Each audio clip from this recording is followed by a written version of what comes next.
Uau!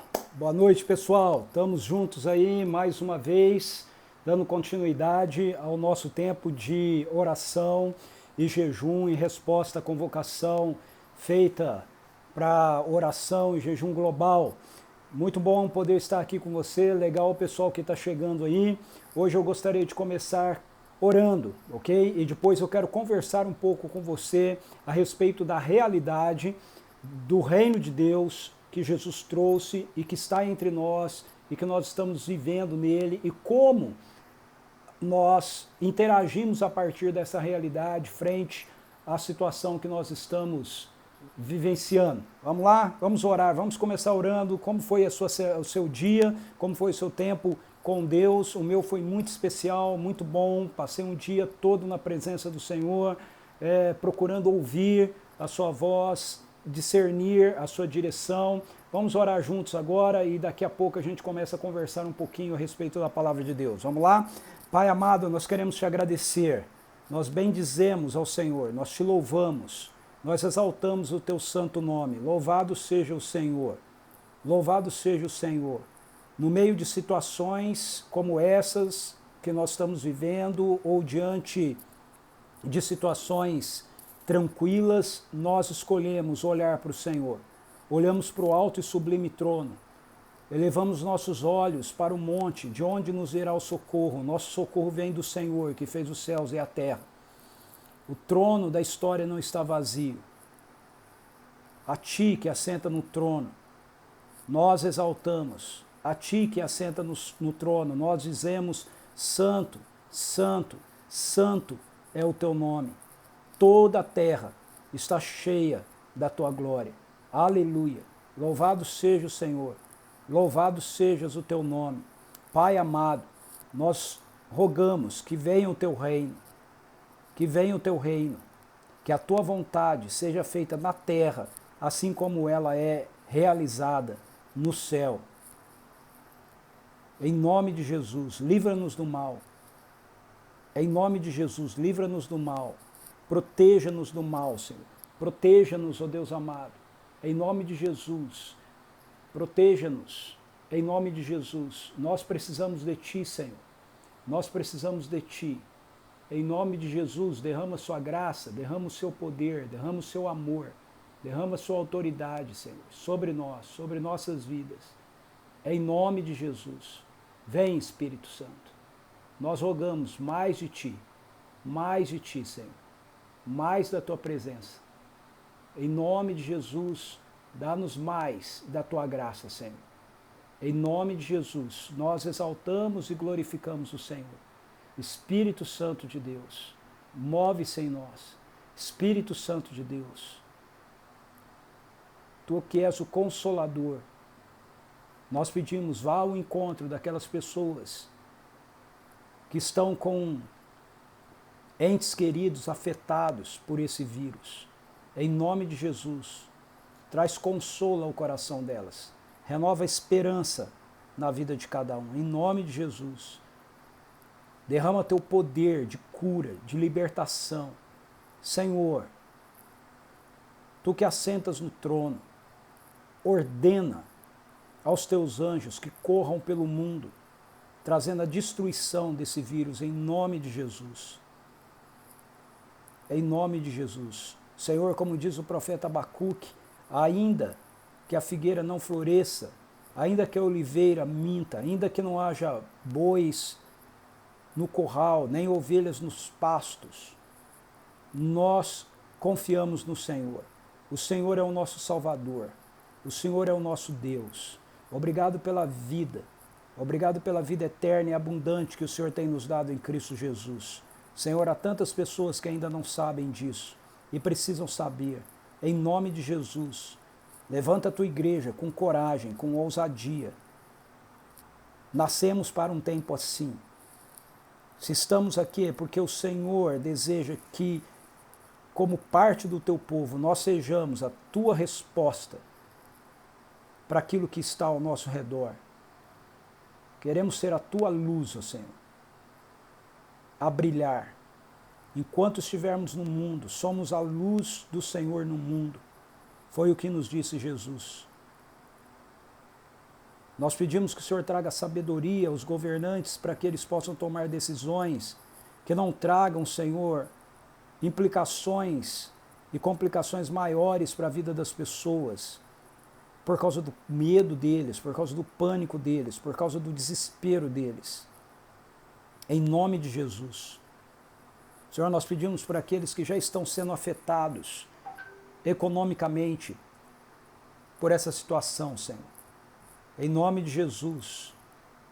Principalmente se forem seguidores do Senhor, esse é um momento onde precisam entender que o Senhor é aquele que nos sustenta, que nós não precisamos ficar preocupados com o que comer, com o que beber, com o que nos vestir, porque o Senhor sabe que nós precisamos de cada uma dessas coisas, e o Senhor está pronto para nos dar cada uma delas, de conformidade com a nossa necessidade, com a nossa real necessidade, Senhor. Espírito Santo, o Senhor não é um espírito de medo, o Senhor não é um espírito de covardia, o Senhor é um espírito de poder, de amor, de moderação. Enche-nos com a Tua presença, enche a Tua igreja com a Tua presença. Enche a Tua igreja com a Tua presença. Queremos ver os sinais do Teu reino se manifestando através de nós. Amor e poder, Senhor. Mais amor e mais poder, Senhor. Em nome de Jesus. Em nome de Jesus. Enche a Tua igreja, enche o Teu povo de esperança, para que nós possamos ser a esperança, a resposta de esperança do Senhor para aqueles que ainda não Te conhecem, aqueles que estão ao nosso redor, Senhor. Em nome de Jesus. Em nome de Jesus, ó Deus.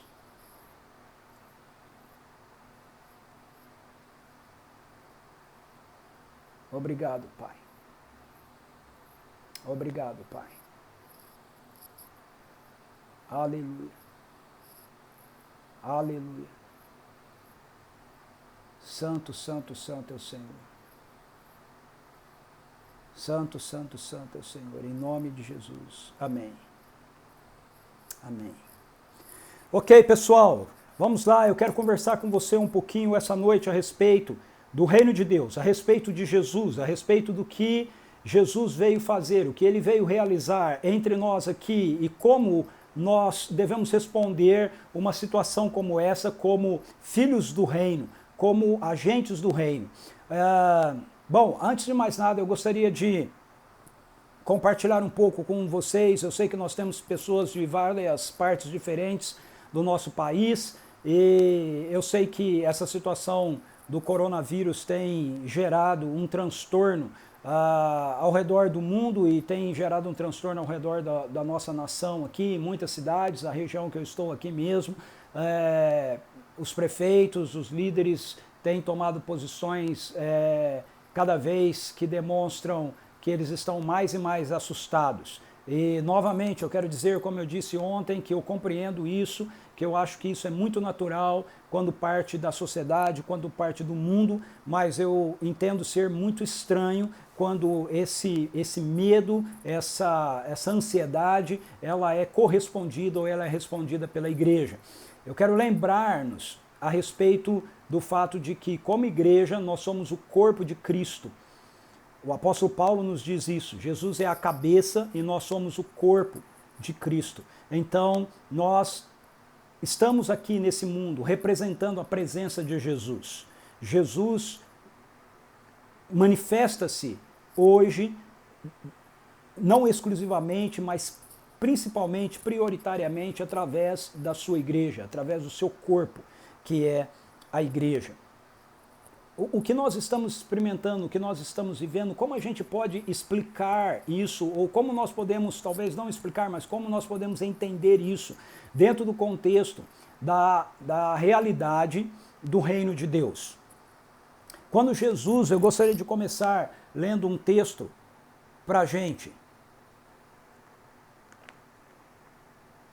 Marcos, é um texto bastante conhecido, Marcos, que fala a respeito do início do ministério de Jesus. Marcos capítulo 1, verso 14 e 15 diz assim: depois que João foi levado à prisão, Jesus partiu para a Galileia pregando a todos as boas novas de Deus. Cumpriu-se o tempo. e o reino de Deus é chegado. Arrependei-vos e crede no Evangelho. Cumpriu-se o tempo e o reino de Deus é chegado. Arrependei-vos e credes no Evangelho. Bem, quando Jesus esteve aqui, o ministério de Jesus, a coisa principal que Jesus fez no seu ministério terreno, foi proclamar a realidade de que o reino de Deus havia chegado.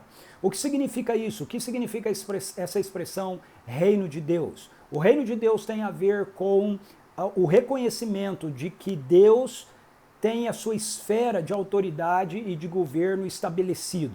Por isso, a Bíblia nos diz que no céu a vontade de Deus é feita plenamente, então a expressão máxima do reino de Deus é aquilo que se dá no céu. Mas a terra se desligou disso. Através da nossa rebelião, através do nosso pecado, nós nos desligamos do governo de Deus sobre a nossa vida e o mundo, a criação boa e perfeita de Deus, passou a estar nas mãos de Satanás. Deus não deixou isso nessa situação, ele envia Jesus, na verdade ele tem todo um plano, né, elaborado com relação a isso, e esse plano tem como o fundamento central, ou o ponto central, a presença de Jesus Cristo no nosso mundo. Então, eu não vou ter tempo aqui de explicar todos esses detalhes do reino, eu quero me concentrar nessa questão da interação do reino de Deus com isso que está acontecendo, ok? Então, eu vou direto ao ponto. Jesus entra na história como um ser humano, ele é a palavra, ele é o verbo eterno, ele é parte da Trindade eterna e ele entra na nossa história se fazendo um ser humano como eu e como você. Para ele se fazer um ser humano como eu e como você, Jesus não deixa de ter a sua natureza divina, mas por escolha própria, ele deixa de fazer uso dos seus atributos divinos. Alguns teólogos, alguns professores da Bíblia discordam desse ponto de vista, eles têm uma outra interpretação para isso, mas, na minha opinião, essa é a melhor interpretação a respeito de como Jesus faz para ele se tornar um ser humano. Ele não deixa de ter a sua natureza divina intrínseca em si, mas ele escolhe não fazer uso dos atributos divinos que ele tem e que ele carrega consigo, para que então, como um ser humano, ele possa se colocar em obediência plena e total ao Pai. Isso haveria necessidade de ser feito assim, porque a encarnação de Jesus não tem a ver apenas de Jesus se deslocar, deixar de estar no seu lugar de glória, de ocultar a glória do Pai nele, mas tem a ver também com o fato dele não se utilizar dos atributos que ele tem como Deus pessoalmente. Porque se ele fizesse isso, então, na verdade, ele não estaria se apresentando como um ser humano, como eu e você.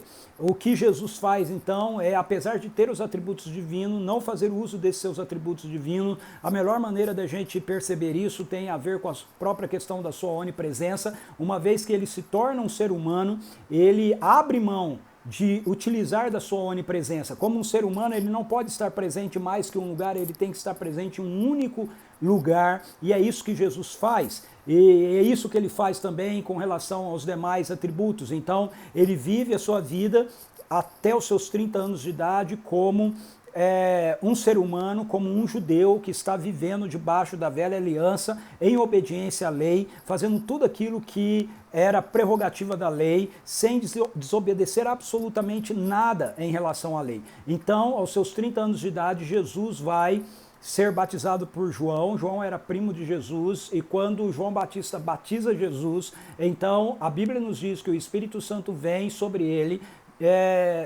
através de uma forma corpórea de uma pomba, demonstrando então que a presença do Espírito Santo de Deus estava repousando plenamente sobre a vida daquele homem, Jesus Cristo. E quando isso acontece, Jesus é cheio então do poder de Deus novamente. Ele é cheio do poder de Deus que ele tinha, mas que ele guardou e ele não utilizava o dele, mas agora ele está cheio do poder de Deus novamente a partir da terceira pessoa da Trindade que está vivendo nele, que está habitando nele. E Jesus, então, a partir desse momento, ele vai para o deserto, ele passa pelo processo da tentação lá com Satanás, que ataca a sua identidade, ele vence Satanás, afirmando a sua identidade baseada naquilo que o Pai falou para ele, e então ele volta do deserto, e quando ele volta do deserto, o texto bíblico que nós lemos em Marcos nos dizem que Jesus, depois da prisão de João, ele começa então o seu ministério público,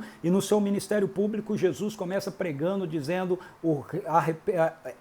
arrependam-se, o reino de Deus chegou, o reino de Deus foi aproximado de vocês, por isso vocês devem se arrepender. A palavra de Deus nos diz que Jesus prega as boas novas do evangelho, as boas novas de Deus. A palavra boa nova significa evangelho. Então veja, o que Jesus pregava?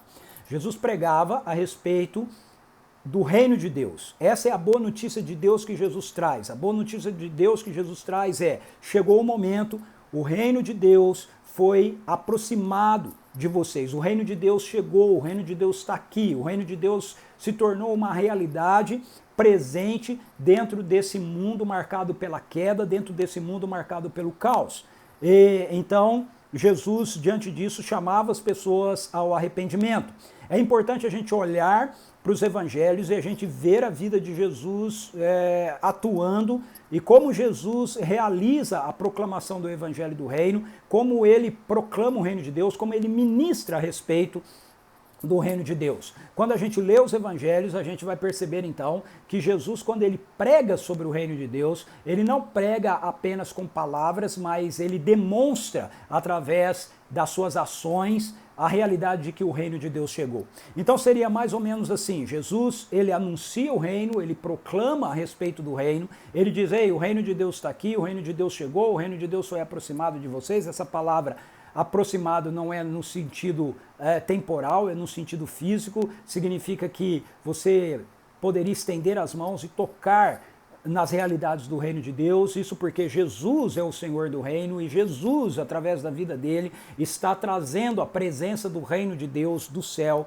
para a terra. Jesus está infiltrando as realidades do reino do Pai dentro da nossa criação. Jesus, ele é essa porta que liga as realidades do céu à terra. E aí, quando ele dizia isso, ele mostrava que essa realidade era assim. Então, quando Jesus cura, quando Jesus perdoa as pessoas, quando Jesus alimenta as pessoas, quando Jesus liberta as pessoas, quando Jesus acolhe as pessoas, todas essas coisas, todas essas ações de Jesus, elas estão atestando aquilo que ele disse: o reino de Deus chegou. Então nós poderíamos usar o exemplo mais ou menos assim: Jesus chegava para uma pessoa e ele dizia para eles: ei, o reino de Deus chegou, você quer ver? Então, se a pessoa estava enferma, ele curava a pessoa. Se a pessoa estava se sentindo oprimida, ele libertava a pessoa, e etc. Jesus respondia a uma necessidade concreta da sociedade dele, da vida dele, que demonstrava então a chegada do reino de Deus. Agora, aqui está um ponto bastante importante. Quando Jesus vem, quando ele proclama que o reino de Deus chegou, no contexto dele, Jesus está falando com um povo que está debaixo de uma opressão. O Império Romano estava dominando o mundo naquela época e incluía o domínio da nação de Israel. Então os judeus, eles estavam debaixo da escravidão, debaixo da opressão, debaixo do jugo do Império Romano. E Jesus vem num momento da história onde as pessoas estão marcadas por muitos tormentos, por muitas enfermidades, por muita pobreza, por muita miséria, e por esse sentimento de perda, esse sentimento de insegurança, porque os romanos estavam dominando o seu país. E aí Jesus vem então falando isso: o reino de Deus chegou. Ele está falando com os judeus, e os judeus têm uma noção e uma visão a respeito do reino de Deus que é estabelecida por eles a partir do Antigo Testamento.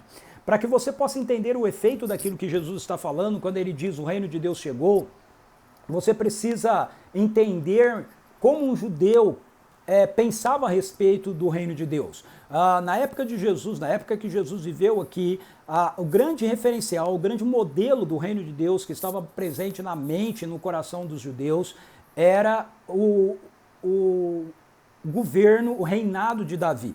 Os judeus diziam, os rabinos diziam, as escrituras também diziam, baseado nas escrituras, os rabinos diziam isso, que o Messias seria um descendente de Davi, seria um filho de Davi, que ocuparia o trono de Davi e que reinaria sobre a autoridade de Davi. Então, o que os judeus esperavam com a chegada do Messias era o restabelecimento, a restauração de um governo, de um reino semelhante àquilo que eles conheciam pela história no reinado de Davi. Então eles esperavam alguém, um rei, que quando viesse, ele pudesse extirpar todos os seus inimigos. Lembre-se que Davi era um guerreiro, ele era um rei guerreiro, Davi foi um grande estrategista, Davi conduziu Israel a grandes vitórias. Então essa é a expectativa que está presente no coração das pessoas quando Jesus vem e diz: o reino de Deus chegou. Quando Jesus se apresenta como aquele que está trazendo a realidade do reino de Deus para o meio daquelas pessoas. Mas aí nós temos uma situação. Se o reino de Deus chegou, então por que é que eles ainda estão sob o jugo de Roma? Se o reino de Deus chegou, por que é que ainda existe fome? Se o reino de Deus chegou, por que que ainda existe doença? Se o reino de Deus chegou, por que que ainda existe opressão? Então, Jesus começa a demonstrar que, na prática, através do seu amor e através do seu poder, a realidade de que o reino de Deus estava entre eles. Então, cada cura de Jesus, cada libertação de Jesus, cada vez que Jesus alimenta as pessoas, cada vez que Jesus responde a transformação de uma situação, cada vez que ele se assenta com pessoas que são marginalizadas, cada vez que ele inclui uma mulher dentro da sua relação, cada vez que ele atua contrário ao status quo que estava presente na sua sociedade, Jesus está dando uma demonstração para a gente da realidade de que o reino de Deus chegou. E Jesus então começa a ensinar a respeito do reino de Deus. Ele começa a explicar para os seus seguidores e para a multidão e para aquelas pessoas que estão ali o que era de fato o reino de Deus. E Jesus, ele diz que ele havia trazido o reino, mas que o reino de Deus ele era como um pouco de fermento colocado para levedar a massa. Ele era como uma pequena semente de mostarda que era plantada e que ela crescia e então trazia a sua influência para que até mesmo os pássaros ao redor pudessem repousar nessa árvore. Ele era como uma semente que o lavrador planta e ele vai dormir e dia e noite vai passando e a terra por si só produz aquela semente. Ele é como a palavra semeada, aonde ela precisa cair num bom solo para produzir fruto a 30, 60 e a 100 por um, mas ela cai em solos ruins que podem resistir ao poder da palavra do reino no nosso coração. Ela é semelhante, o reino de Deus é semelhante a um homem que encontra uma pérola de maior valor ou encontra um tesouro escondido no campo e que sabe que aquilo é mais valioso, é mais precioso do que tudo mais que ele teve e que faz todo o esforço possível para poder adquirir aquela pérola ou adquirir aquele tesouro e assim por diante. Jesus, através das parábolas, ele vai procurando redefinir na mente das pessoas que estão lá vivendo com ele o que era o reino de Deus ou o conceito que eles tinham a respeito do reino de Deus. Então, Jesus, a partir desses ensinos, ele começa a demonstrar a autoridade do reino. Ele começa a demonstrar o poder presente no reino de Deus quando nós estamos inseridos nele, quando nós estamos vivendo nele. Jesus está inserido no reino de Deus, ele é o Senhor do reino, ele é aquele que traz o reino, ele vive dentro dessa realidade do reino. Então aquilo que está dentro de Jesus começa a fluir de Jesus e mostrar para as pessoas que essa realidade do reino de Deus havia de fato chegado. Então nós temos uma história que eu quero usar agora para ilustrar isso para a gente. Em Marcos capítulo 1 também, Jesus tem um encontro com um homem leproso. Esse é um texto que demonstra de forma bem clara para a gente essa realidade do reino. Jesus tem um encontro com um homem leproso. O verso 40 de Marcos 1 diz assim: certo leproso aproximou-se de Jesus e aproximando-se de Jesus, certo leproso aproxima-se de Jesus e suplica-lhe de joelhos: se for da tua vontade, tens o poder de purificar-me. Movido de grande compaixão, Jesus estendeu a mão e, tocando nele, exclamou: eu quero ser purificado. No mesmo instante, preste atenção, no mesmo instante, toda a doença desapareceu da pele daquele homem e ele foi purificado. Veja, esse é um dos melhores exemplos que nós temos a respeito da presença do reino e da interação do reino de Deus através da vida de Jesus. A nova realidade que está sendo introduzida por Jesus, que está sendo iniciada por Jesus. Vamos entender o que está acontecendo aqui. Jesus, quando nós lemos os evangelhos, talvez nós tenhamos a tendência de pensar, nós estamos no Novo Testamento. Mas Jesus, os evangelhos não nos narram a vida da nova aliança. Os evangelhos nos narram a vida de Jesus, que carrega em si o reino de Deus, que carrega em si a nova aliança, inserido no mundo da velha aliança. Então os evangelhos apresentam para a gente uma transição, aonde Jesus é essa dobradiça, Jesus é esse eixo que faz a transição, nos conduzindo da realidade da antiga aliança para a nova aliança. Mas é importante a gente entender que, tirando Jesus, nenhuma outra pessoa nos evangelhos está vivendo dentro do contexto da nova aliança. A nova aliança é uma realidade que se inicia depois da morte e da ressurreição de Jesus. Através da sua morte e da sua ressurreição, Jesus inaugura a nova aliança, que é selada pelo derramamento do Espírito Santo de Deus sobre a igreja, dando início então ao cumprimento da profecia do profeta Joel, no capítulo 2, dizendo que os últimos dias se iniciaram, os últimos dias começaram. É importante a gente entender isso. Por quê? Porque você vai ver que Jesus está inserido, então, dentro do contexto daquilo que está apresentado para a gente na Antiga Aliança. E na Antiga Aliança, a nossa relação com o mundo, a relação dos judeus com o mundo, com os gentios, com as outras nações, para preservar a santidade, era uma relação de separação, era uma relação onde os judeus eles não deveriam se misturar com as outras pessoas, eles não deveriam se associar com os gentios, eles não deveriam se associar com outras nações, e havia também uma série de regras que demonstravam que não deveria haver esse processo de contato com nada que fosse impuro, porque se você, sendo parte do povo santo de Deus, puro de Deus, tivesse um contato com aquilo que era impuro, então você se tornaria impuro.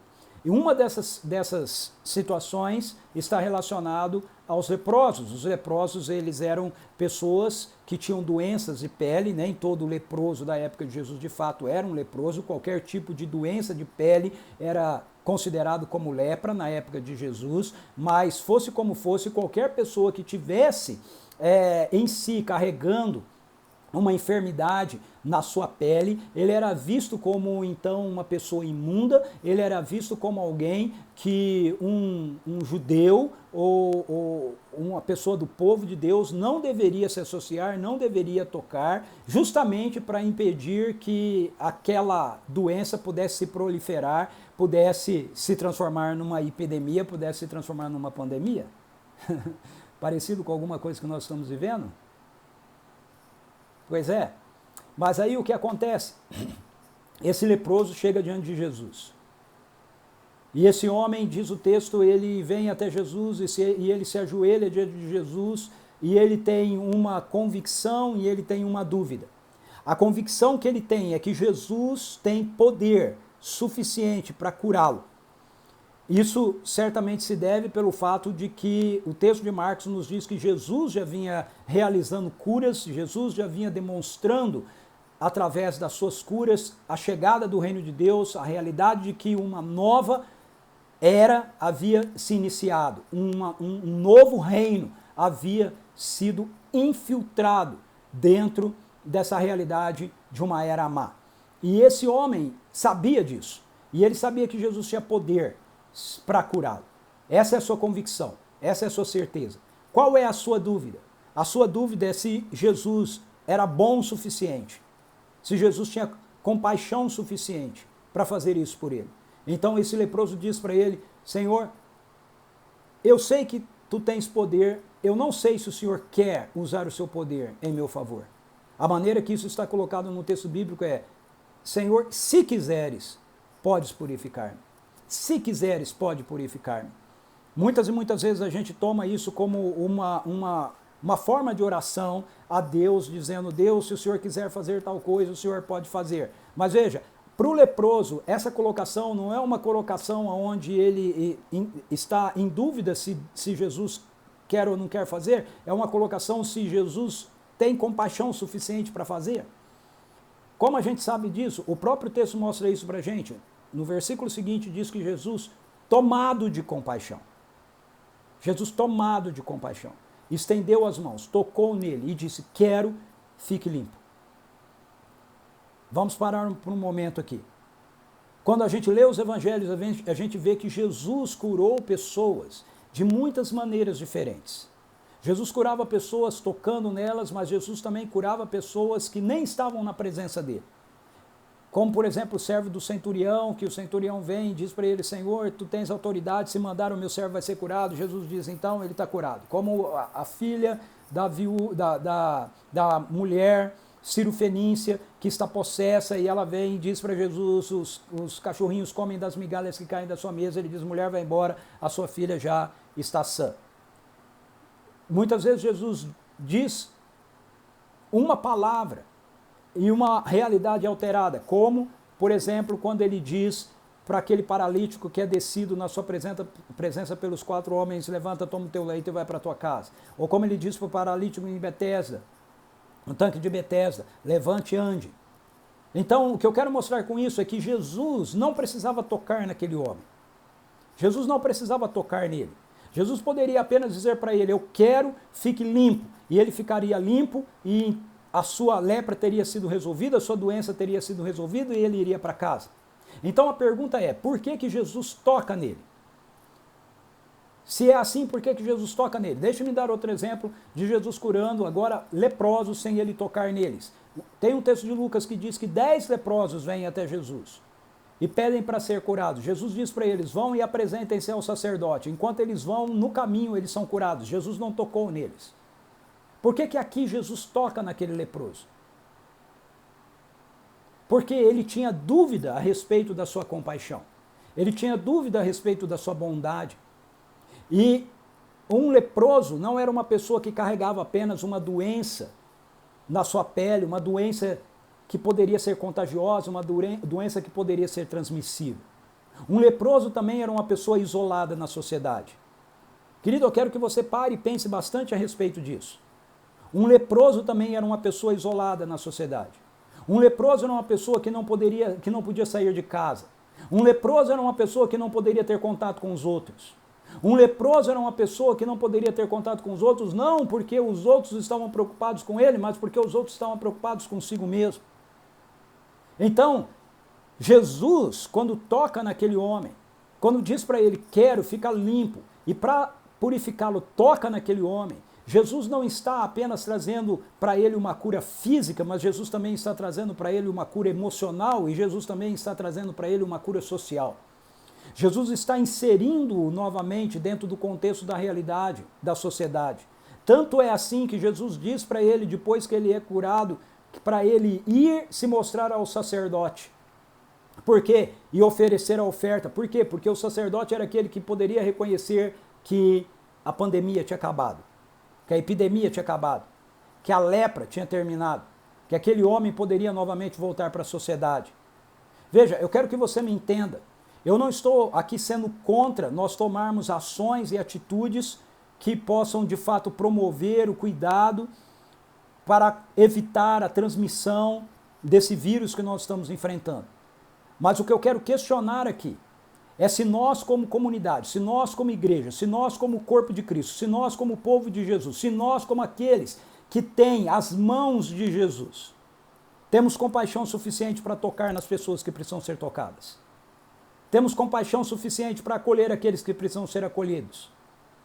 Se nós estamos morrendo de medo, como o restante da sociedade está morrendo de medo, estamos querendo ficar dentro das nossas casas, estamos querendo ficar bem escondidos, com a desculpa de que nós estamos sendo previdentes, que nós estamos sendo prevenidos, que nós estamos colaborando, mas no fundo, nós estamos morrendo de medo de nós contrairmos a doença. Se nós somos seguidores de Jesus, nós precisamos entender que o reino de Deus chegou. Nós precisamos entender que assim como Jesus carregava o reino de Deus nele, nós carregamos o reino de Deus em nós. E por isso nós não precisamos ter medo de tocar em ninguém. Nós não precisamos ter medo de estender as mãos e de curar pessoas. Uma situação como essa pode fazer com que a igreja deixe de se reunir, mas ela não pode fazer com que a igreja deixe de exercer missão.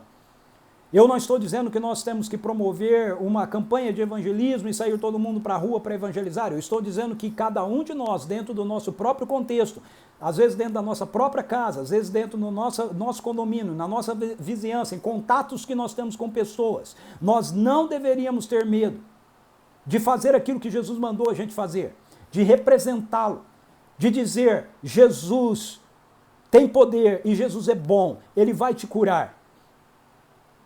Eu sou criticado por muitas pessoas por causa da minha convicção de que Deus continua curando hoje exatamente como ele fazia na época de Jesus. Muitas pessoas, algumas são explícitas nisso, outras são veladas nisso, mas me criticam com relação a essa perspectiva. Mas veja, as Escrituras me mostram isso. Em nenhum lugar desse livro foi dito que o Evangelho do Reino deve ser pregado de uma maneira diferente daquela que Jesus nos mostrou que ele deveria ser pregado. O apóstolo Paulo diz que para ele o viver é Cristo e o morrer é lucro. Como nós vamos ter medo da morte se nós já morremos? Como eu vou ter medo da morte se eu já morri? Como eu vou ter medo de um vírus que pode me matar se eu já estou morto? Você entende? Veja, eu acredito que essa situação é uma situação que o Senhor está usando para nos levar de volta ao coração dele e nos levar de volta a termos a convicção daquilo que ele nos revela a respeito da realidade do reino de Deus. E aquilo que ele nos revela a respeito da realidade do reino de Deus não é aquilo que os teólogos nos dizem, é aquilo que Jesus nos mostra. E o que Jesus nos mostra? Ele nos mostra que ele tem poder e ele nos mostra que ele quer.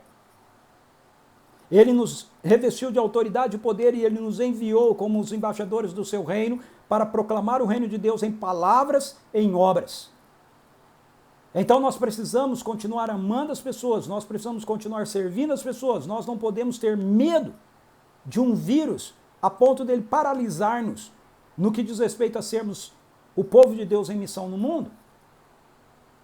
De novo, eu não estou dizendo que você precisa mobilizar a sua igreja para sair às ruas com o evangelismo, não é isso que eu estou dizendo, eu estou falando a respeito de mim, eu estou falando a respeito de você, eu estou falando a respeito de cada um dos cristãos. Hoje, em um dos grupos que eu participo, um irmão, um pastor, escreveu lá a respeito de uma médica que está lidando diretamente com essa situação e que ela estava ficando desesperada. Eu não respondi nada, mas o meu questionamento é, essa médica é cristã? Se ela é cristã, não tem por que ela ficar desesperada. O que vai causar desespero nela? Ela já morreu. Ela não precisa ter medo. Ela tem que ter compaixão das pessoas que ela está cuidando e ela está tratando sem ter desespero. Eu entendo médicos que não têm Jesus ficarem desesperados com isso, mas eu não entendo médicos que são seguidores de Jesus ficarem desesperados com isso. O medo não pode nos definir. A fé tem que nos definir.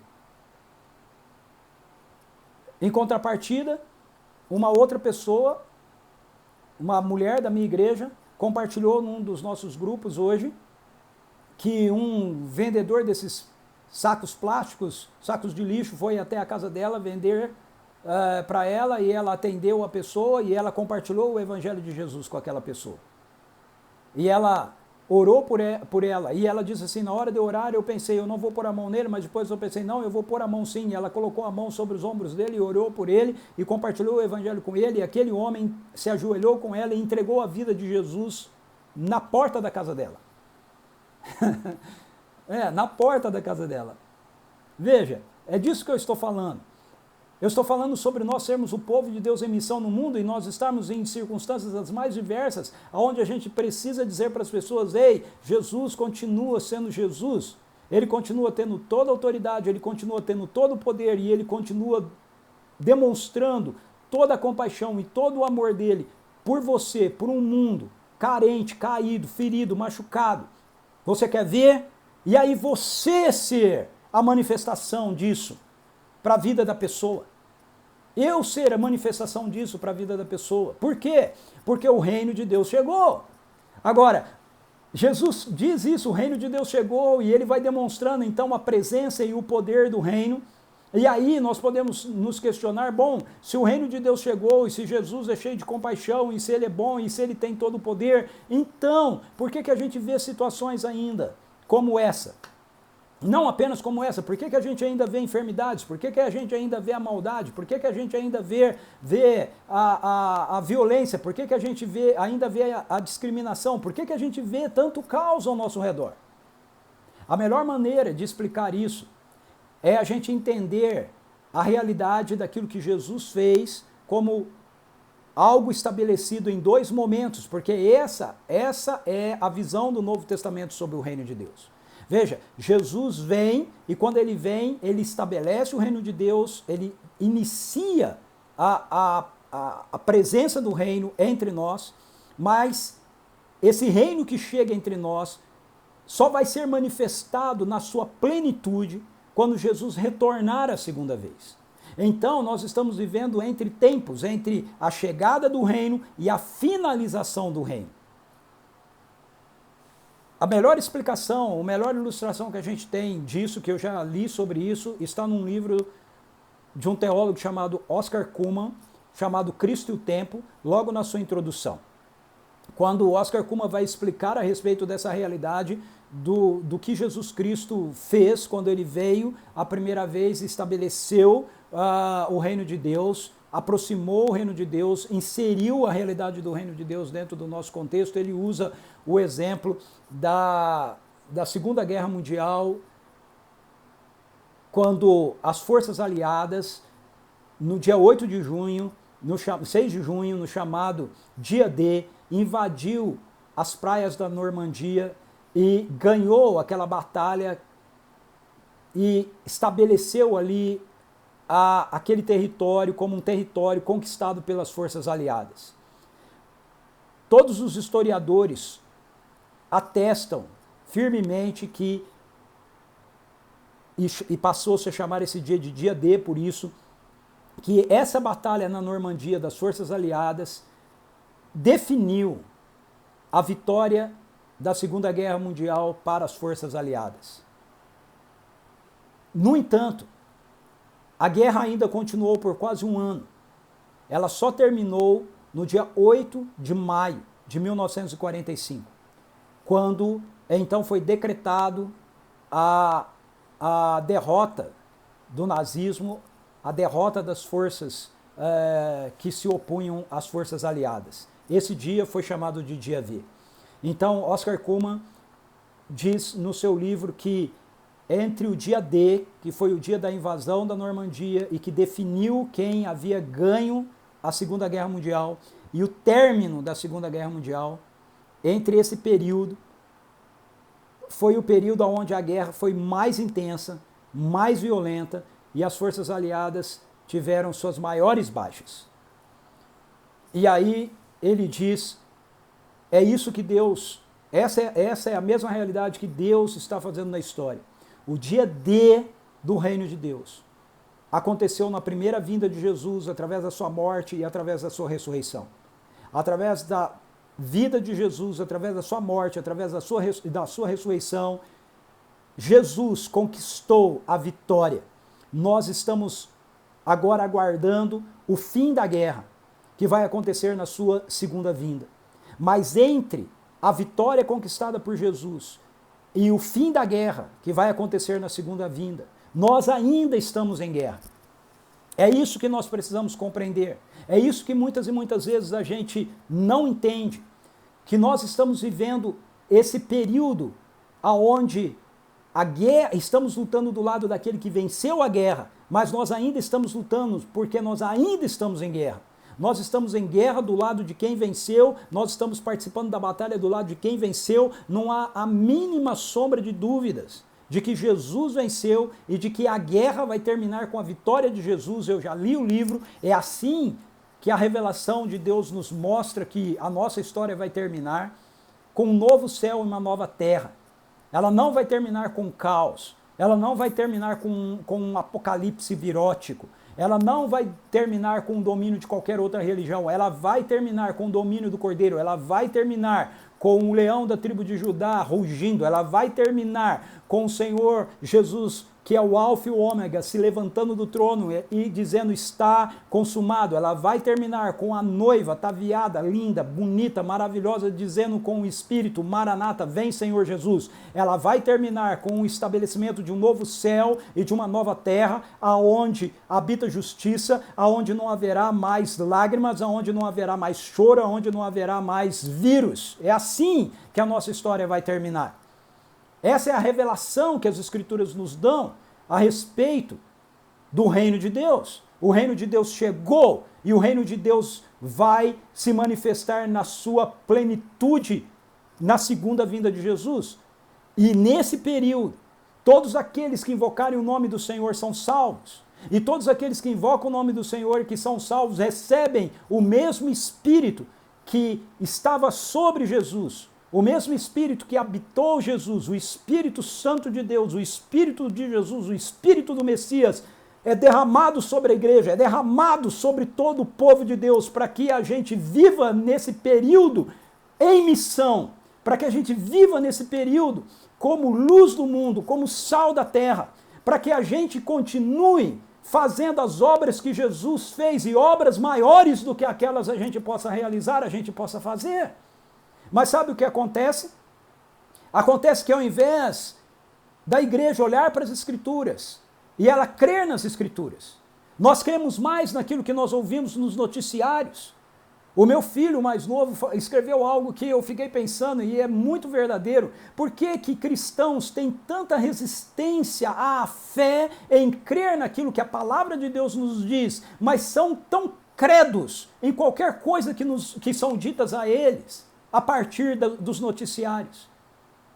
Por que que as pessoas acreditam tão rapidamente naquilo que está sendo dito e não acreditam nesse livro? Meu irmão, minha irmã, esse livro se transformou apenas num conjunto de proposições que são definidas por confissões de fé.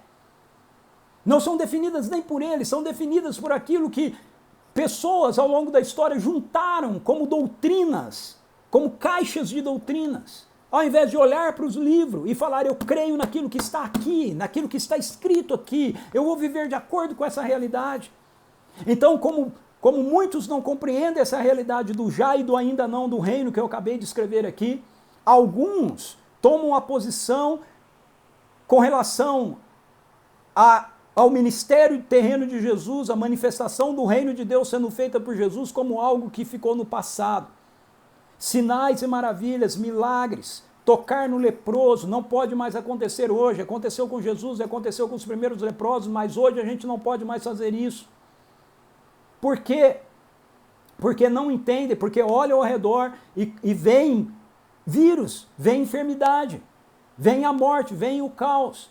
Oram por pessoas e veem que elas não são curadas. E aí, por não compreenderem que nós ainda estamos vivendo em guerra, e porque nós estamos em guerra, as forças do inimigo ainda resistem às forças do Senhor, ao governo de Jesus. O governo de Jesus é um governo absoluto, o governo de Jesus é um governo real, mas o governo de Jesus não é um governo aceito pelo inimigo. A igreja luta e batalha do lado de Jesus, que é vitorioso, mas Satanás não entregou a guerra. Mesmo sabendo que perdeu, ele continua batalhando.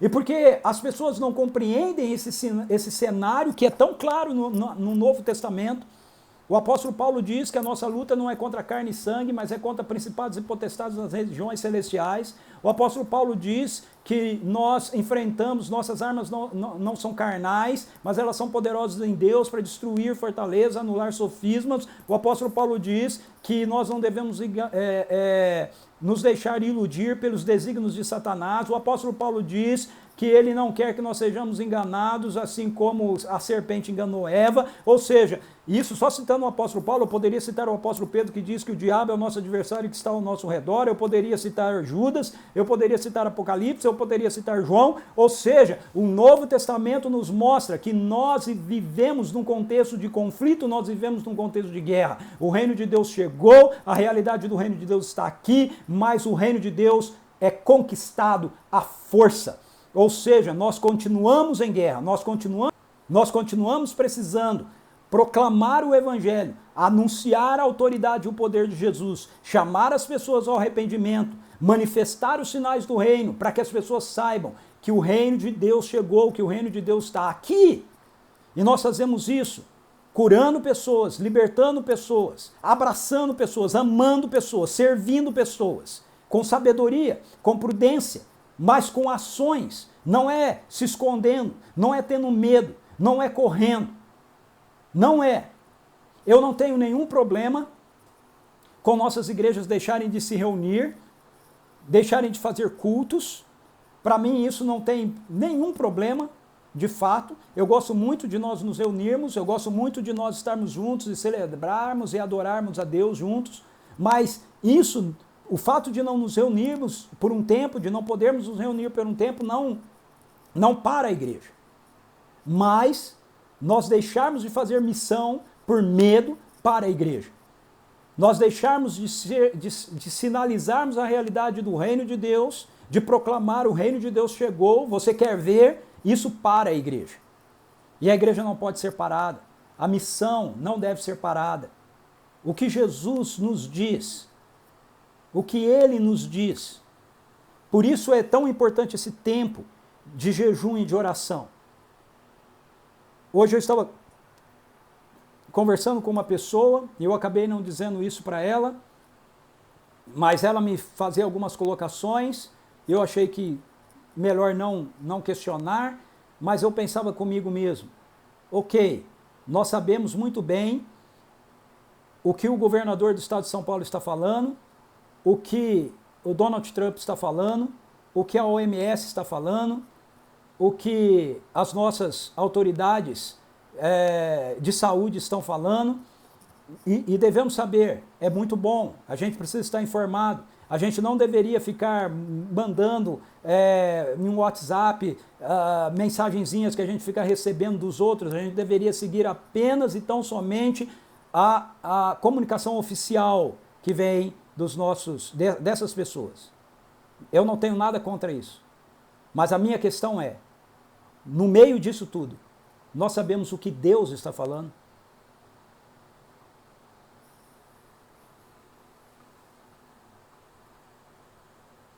Nós o escutamos? Eu lamento ver tantos pastores, muitos deles meus amigos, escrevendo tanto e falando tanto sobre tudo que está sendo dito aí por todo mundo, mas não ver nenhum deles dizendo assim, olha, eu tenho orado, e Deus tem trazido tal coisa ao meu coração. Para mim, esse tempo de jejum, esses 3 dias de oração e jejum, tem como principal objetivo ouvir o Senhor. Eu sei aquilo que Ele já disse de forma geral. Está revelado aqui.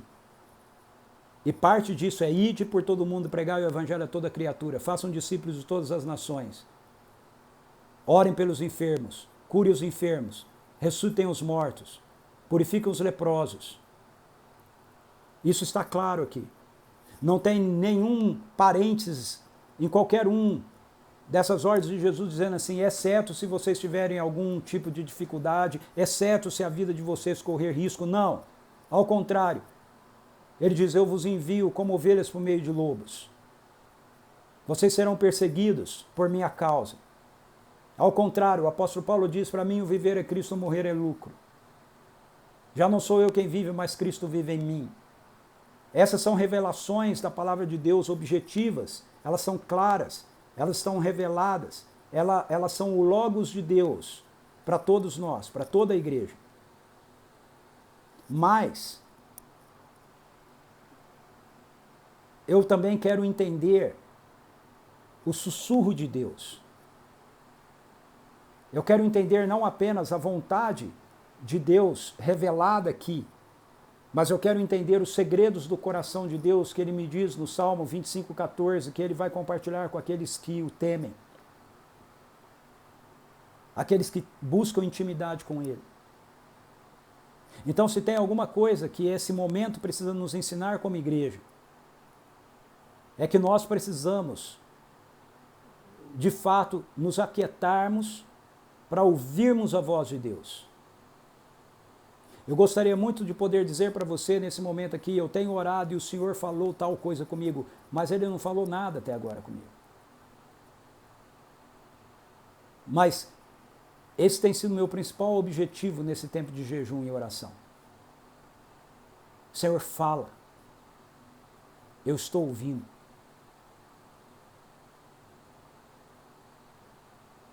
Como eu devo me movimentar no meio desse momento? Como eu devo liderar o teu povo, liderar a tua igreja? Como eu devo ser uma voz profética do Senhor para esse momento? Mais uma vez eu termino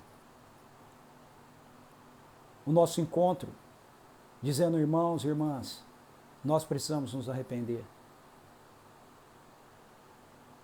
Nós damos muita atenção, muito ouvido para o barulho externo. E assim a gente não consegue ouvir a voz do Espírito sussurrando dentro de nós. Eu quero ouvir a voz do Espírito sussurrando dentro de mim. Eu quero, quando eu tomar as decisões que precisam ser tomadas, não fazer isso porque todas as igrejas estão fazendo, porque todo mundo está fazendo, mas eu quero fazer porque eu tenho a certeza que Deus está me mandando fazer. Eu quero fazer aquilo que o Pai está fazendo. Nós precisamos de reencontrar esse caminho de intimidade com o coração de Deus. Nós precisamos parar de ficar julgando, parar de falar, parar de postar, se aquietar e ouvir mais. Ouvir mais da voz do Senhor para que a gente então possa se mover de conformidade com aquilo que Ele está nos dizendo, não com o nosso medo, não baseado naquilo que a sociedade está nos dizendo. Veja, a gente faz umas coisas ridículas, ok? Olha só, eu vi... E me desculpe, ok? Se você andou compartilhando isso, desculpe porque eu já falei aqui que a gente faz algumas coisas ridículas, mas eu não estou chamando você de ridículo, ok? Eu amo você. Mas é que a gente faz algumas coisas sem a gente ponderar, sem a gente perceber. Veja, eu vi uma montagenzinha rodando aí pela internet, pelos grupos de cristãos, onde dizia assim, Noé foi avisado e veio o dilúvio. Depois... acho que é sobre Ló, acho que Ló foi avisado, né, e veio a destruição de Sodoma e Gomorra, não me lembro direito. Maria foi avisado e aí eles fugiram para o Egito, né, e que a gente precisa, então, porque atrelando essas coisas ao fato de que nós estamos sendo avisados pelo governo, pelas autoridades, irmãos. Nós temos que ser orientados, divulgados e etc. pelo governo, mas essas coisas não têm nada a ver, esses textos não têm nada a ver com o que está acontecendo agora. Veja, essas pessoas foram avisadas. Noé foi avisado pelo Senhor. Ele ouviu a voz do Senhor. Ló foi avisado por anjos do Senhor. Ele ouviu a voz do Senhor. José e Maria foram avisados pelo Senhor. Você pode dizer com toda certeza que você está sendo avisado pelo Senhor? A gente tem que parar de ficar pegando essas coisas sagradas. Todas essas coisas têm a ver com momentos históricos do processo da redenção de Deus na história.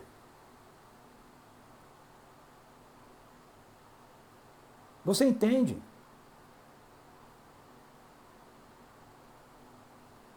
Nós precisamos nos calar diante do Senhor. Nós precisamos adorá-lo. Nós precisamos nos prostrar diante dele e, de fato, buscar sua face até que nós possamos realmente ouvir o Senhor. Nós temos que obedecer aquilo que ele já nos falou. Mas nós também temos que buscar a direção específica dele. Mas essa direção específica não vem se nós não estivermos realmente na presença dele. Deus resiste aos soberbos, ele dá graça aos humildes. É o que diz a palavra do Senhor. Então eu convoco você